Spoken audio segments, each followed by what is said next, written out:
আসসালামু আলাইকুম ওয়া রাহমাতুল্লাহ।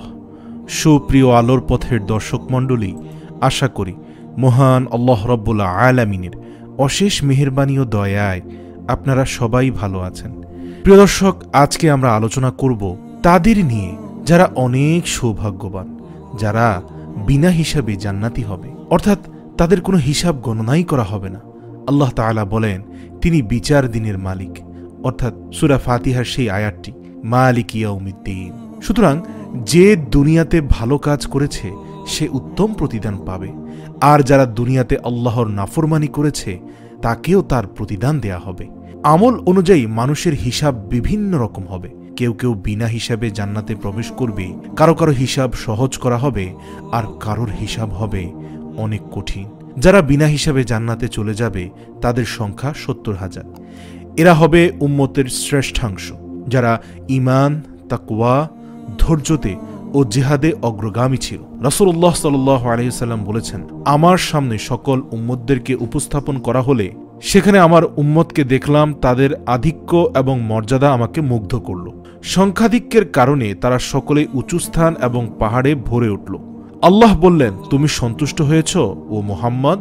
মুহাম্মদ সাল্লাল্লাহু আলাইহি ওয়াসাল্লাম উত্তর দিলেন, হে আমার রব, আমি খুশি। আল্লাহ বললেন, তাদের সঙ্গে আরও ৭০,০০০ বান্দা বিনা হিসাবে জান্নাতে প্রবেশ করবে, যারা চিকিৎসার জন্য ঝাড়ফুঁক গ্রহণ করত না এবং আরোগ্য লাভের আশায় দেহ দগ্ধ করত না। এ কথা শুনে উকশা রাদিয়াল্লাহু বললেন, হে আল্লাহর রাসূল, দোয়া করুন আমি যেন ওই ৭০,০০০ বান্দার মধ্যে অন্তর্ভুক্ত হই। নবীজি সাল্লাল্লাহু আলাইহি সাল্লাম দোয়া করলেন, হে আল্লাহ, তাকে তাদের মধ্যে অন্তর্ভুক্ত করুন। তারপর আরেকজন বলল, আমার জন্য দোয়া করুন, আমিও যেন তাদের মধ্যে অন্তর্ভুক্ত হই। তখন রাসূল সাল্লাল্লাহু আলাইহি সাল্লাম বললেন, উকশা তোমার আগে বলে ফেলেছে। বুখারী ৫৩৭৮ নম্বর হাদিস। মোট কথা, এই ৭০,০০০ লোক বিনা হিসাবে জান্নাতে প্রবেশ করবে। তাদের কোনো হিসাব হবে না, অন্যদের মতো তাদের আমল সম্পর্কে জিজ্ঞাসা করা হবে না। হে আল্লাহ, আপনি আমাদেরকেও সে দলের অন্তর্ভুক্ত করুন। যাদের আল্লাহ হিসাব নিবেন ঠিকই তারা আটকে যাবে, তবে কোনো রকম পর্যবেক্ষণ ছাড়াই অত্যন্ত সহজ হিসাবে যাদেরকে ছেড়ে দিবেন তারাই সৌভাগ্যবান। আল্লাহ তাদের ক্ষমা করে দিবেন। নবী করিম সাল্লাল্লাহু আলাইহি ওয়াসাল্লাম বলেন, নিশ্চয়ই আল্লাহ মুমিনদের নিকটবর্তী হয়ে তাকে রহমতের ডানা দিয়ে ঢেকে দেন এবং বলবেন, তোমার কি অমুক অমুক গুনার কথা মনে আছে হে আমার বান্দা? তখন সে লজ্জিত হয়ে বলবে, হে আমার প্রতিপালক, আমি অন্যায় করেছি। শেষ পর্যন্ত যখন সকল গুনাহের স্বীকারোক্তি দিবে, মনে মনে ভাববে সে বোধহয় ধ্বংস হয়ে গেছে। তখন আল্লাহ বলবেন, দুনিয়াতে তোমার এই অপরাধগুলো আমি গোপন রেখেছিলাম, আর আজ আমি সেগুলো ক্ষমা করে দিলাম। সুবহানাল্লাহ। তারপর তাকে পুণ্যের আমলনামায় দেওয়া হবে। বুখারী ২৩০৯ নম্বর হাদিস। এই জন্য উচিত আমাদের বেশি করে দোয়া করা। আয়েশা রাদিয়াল্লাহু বলেন, আমি নবী করিম সাল্লাল্লাহু আলাইহি ওয়াসাল্লামকে কোন সালাতের মধ্যে এই দোয়া পড়তে শুনেছি, হে আল্লাহ, আমার হিসাব সহজ করে নিও।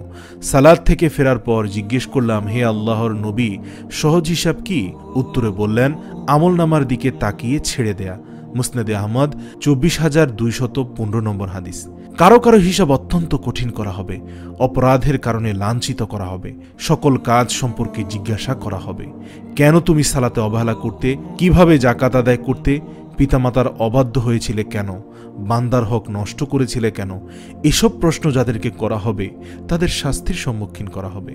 নবী করিম সাল্লাল্লাহু আলাইহি ওয়াসাল্লাম বলেন, কিয়ামতের দিন যাকেই হিসাবের সম্মুখীন করা হবে তাকেই শাস্তি দেয়া হবে। এই কথা শুনে আয়েশা রাদিয়াল্লাহু বললেন, ও আল্লাহর রাসূল, আল্লাহ কি বলেননি যাকে তার আমলনামা ডান হাতে দেয়া হবে তার হিসাব নিকাশ সহজ হয়ে যাবে? উত্তরে নবীজি বললেন, ডান হাতে আমল দেওয়ার বিষয়টি তো কেবল হিসাব প্রকাশ করার একটি মাধ্যম, কিন্তু যার কৃতকর্ম গণনা করা হবে তাকে তো তার কৃতকর্মের দাড়িপাল্লার উঁচু নিচু অবস্থান অনুযায়ী শাস্তি দেওয়া হবে। বুখারী ১০৩ নম্বর হাদিস। অতিরিক্ত গুনাহ করা, বড়ত্ব মহত্ব দেখানো, গুনাহের কিছু স্থায়ী অভ্যেস, নিয়তে গরমিল, এই সকল কারণে অনেকেরই হিসাব দীর্ঘ ও কঠিন করা হবে। আবু হুরায়রা রাদিয়াল্লাহু বলেন, আমি রাসূলুল্লাহ সাল্লাল্লাহু আলাইহি ওয়াসাল্লামকে বলতে শুনেছি, কিয়ামতের দিন যার বিচার সর্বপ্রথম করা হবে সে হলো শহীদ। তাকে আনা হবে, তারপর তাকে আল্লাহর নিয়ামত রাজি জানানো হবে, সে তা স্বীকার করবে। আল্লাহ বলবেন, এত সব নিয়ামত করে তুমি কি আমল করেছ? সে বলবে, আমি আপনার জন্য যুদ্ধ করে শহীদ হয়েছি। আল্লাহ বলবেন, তুমি মিথ্যা বলেছ, বরং তুমি যুদ্ধ করতে যেন তোমাকে সাহসী বীর বলা হয়, আর সেটা দুনিয়াতেই তোমাকে বলা হয়ে গেছে।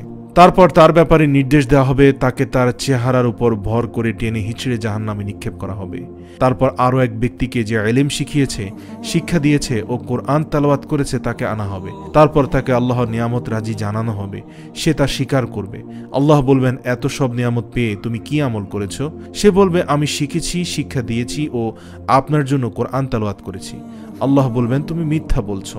তুমি এজন্য শিখেছো যেন তোমাকে আলিম বলা হয়, কোরআন পড়েছো যেন তোমাকে কারি বলা হয়, আর দুনিয়াতে তোমাকে সেটা বলা হয়ে গেছে। তারপর তার ব্যাপারে নির্দেশ দেওয়া হবে, তাকে চেহারার উপর ভর করে টেনে হিচড়ে জাহান্নামে নিক্ষেপ করা হবে। তারপর আরও এক ব্যক্তি যাকে আল্লাহ তাআলা সচ্ছলতা দিয়েছেন ও সকল প্রকার সম্পদ দান করেছেন তাকে আনা হবে। তাকে আল্লাহর নিয়ামত রাজি জানানো হবে, সে তা স্বীকার করবে। আল্লাহ বলবেন, তুমি এত নিয়ামত পেয়ে কি আমল করেছ? সে বলবে, যত খাতে আপনি দান করতে বলেছিলেন আমি আপনার সন্তুষ্টি লাভের উদ্দেশ্যে সে সকল খাতে দান করেছি। আল্লাহ বলবেন, তুমি মিথ্যা বলেছ, বরং তুমি এজন্য দান করতে যে মানুষ যেন তোমাকে দানবীর বলে।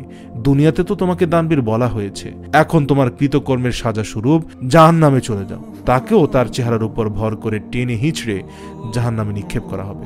হাদিসে কুদসিতে রয়েছে, এ হাদিসের ব্যাখ্যা আপনার আমার চেয়ে ভালো বুঝবেন। শুধুমাত্র একদল মুমিনকে আল্লাহ তাআলা হিসাবের ঊর্ধ্বে রাখবেন, বিনা হিসাবে তাদেরকে জান্নাতি করবেন। ভিডিওর শুরুতে আমি বলেছিলাম, আল্লাহর কাছে বেশি বেশি প্রার্থনা করুন যাতে আল্লাহ তাআলা আমাদেরকে তাদের মধ্যে অন্তর্ভুক্ত করেন।